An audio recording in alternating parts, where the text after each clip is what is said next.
My number 4 guy is Howard Cross.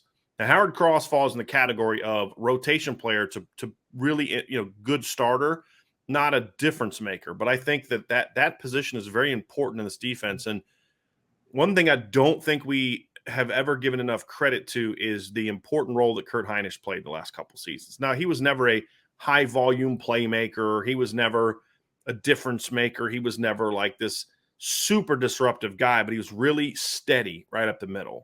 Yeah. I think Howard Cross that's a very important position, because if your nose tackle is not playing good football, you're going to get run on. I don't care what you have everywhere else. I think Howard Cross is my breakout because he brings such a different element to the table than Kurt Hinish. Like, Kurt was a tough, like, street, want to fight you in a back alley kind of kid. Yeah. Howard Cross is more of an athletic, quick, disruptive playmaker with great hands and long arms. And so, to me, I think that we're going to see the nose tackle role be used a little bit differently this year when he's in the game. And I think he's going to provide, and he did it last year in limited time. I think he's going to provide even more production this year, because I think he's probably going to probably come close to doubling his snaps this season. This coaching staff loves this kid, and the previous coach loved him. And I'm like, well, we're going to see if this is because Elston had like a man crush from recruiting and loved the kid and the family and all that. Right. And how will the new coach feel? And the same thing. They love the kid. They think he's a playmaker. And the only question we have is, because he's 265, 270, can he hold up for 40 snaps a game? Right. That's the question. Yeah. He's definitely going to play more than he played last year. But I think Howard Cross is a guy that's going to be he's going to be the new, why don't you ever talk about this guy, but you should player. Sure. Yeah, for us. Absolutely. Yes. Where we can't talk about everybody, and Foskey had 2 sacks, and so-and-so had a pick, and Marist had, this big play, and this guy had that play, and, Jack Kaiser had this great tackle on third, but you're like, we never talk about Howard Cross. But then if you break down the game, you're like, man, look at that, look at that, look at that, look at that.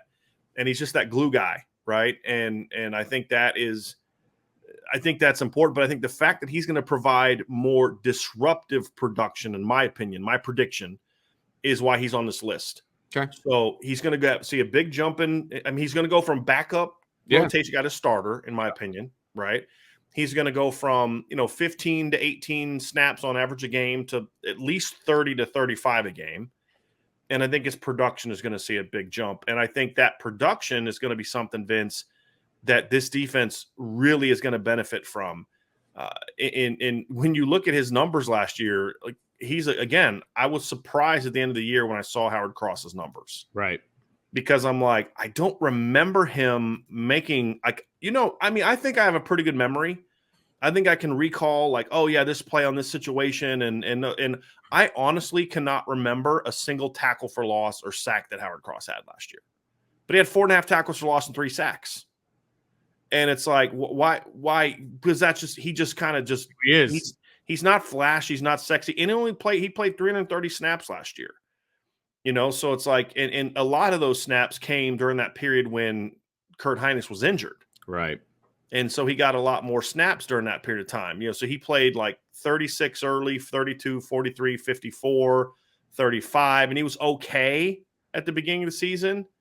But then he was 12, 23, 20, 16, 19, 24, 16. And that's when you saw his production really take a jump. So, like, this is according to Pro Football Focus, which, as we've told you, their grades stink, but their data collection is good. The first 6 games of the year, he played, way over half his snaps. In the first 5 games, he played, I'm just doing like 68. It's like 150. He played over half his snaps in the first 5 games. He had 3 stops, 3 run stops. He had 8 pressures, right? And if you look at the last half of the year, he played far fewer snaps, but he had 9 run stops during that stretch in fewer snaps, because playing less allowed him to be quicker and more athletic and disruptive. Yeah. So my question is, can he give the volume that we saw earlier in the year with more production? That's the question that I have. Yeah. I think he will. Sure. And I think that jump in production is going to be something that this is going to make this defensive line really tough, because you're going to now potentially have 4 players that can be disruptors. Kurt Hinish had like 1 year, 2020, he was disruptive that year at times. All the other years, he just was a dirty work, do your job, like blue collar, like loved to fight. He was their scrapper. Now you're going to have lineups when you have Mills, Foskey, Adam Yola, either one, Justin at end or Mills, Jason at 3 technique, and then Howard Cross. Now all of a sudden you're going to have 4 guys can be disruptive. Right. I almost cheated, Vince. I almost cheated. Not you. I know, right? I almost cheated and went with him and Jacob Lacey. Yeah, right. Yeah. I really did, because I think at the end of the day, it's going to be the combination of the two. Yep. The reason I went with Cross is because I think Jacob's going to be more in the Kurt Hinish role, where the production's not going to jump at you as much as Howard Cross's production is going to jump at you.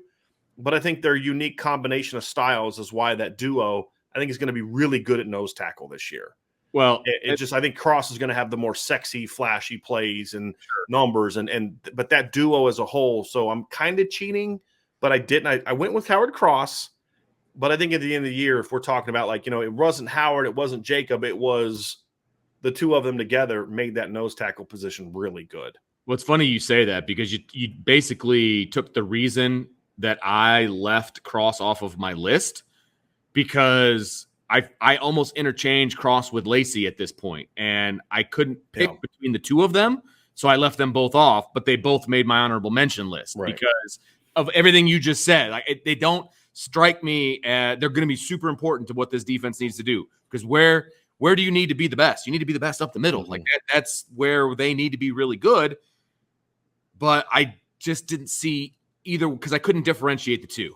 And I think that's a really good point that you make. We were kind of on the same wavelength on that one, and that's why they both made my honorable mention list. Still very, very important. But yeah, I was that's why I was just hesitant to put them on my list. But you made really good points. I'm excited about those guys. It's very fair. Yeah. It's very fair.